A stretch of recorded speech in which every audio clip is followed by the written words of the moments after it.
এই শীতের সন্ধ্যায় চায়ের সাথে টাটা যদি একটু মুচমুচে কিছু হয় তাহলে কেমন হয় বলো তো।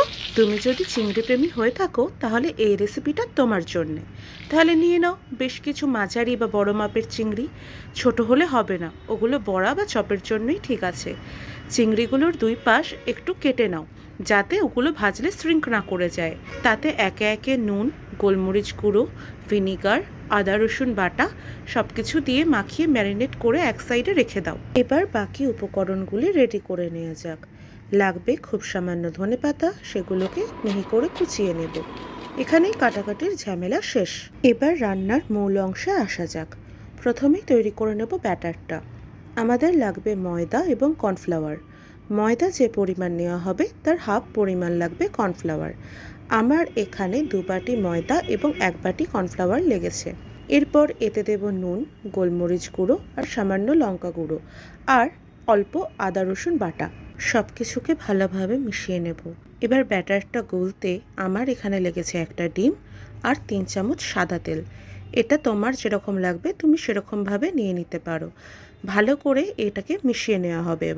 এবার লাগবে এই রেসিপির সবথেকে গুরুত্বপূর্ণ ইনগ্রেডিয়েন্টস, সোডা ওয়াটার।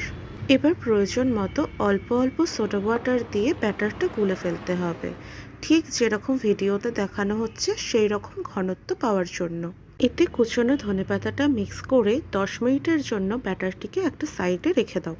এবার চিংড়িগুলোকে কোট করে নেওয়ার পালা। একটি ছড়ানো পাত্রে বা প্লেটে ময়দা ছড়িয়ে নেব। এবার এক এক করে চিংড়িগুলোকে এর মধ্যে রেখে ভালোভাবে কোট করে নেব।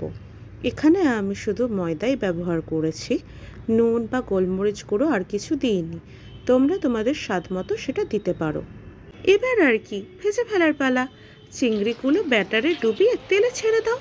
তবে ভাজার আগে কটা জিনিস মাথায় রেখো।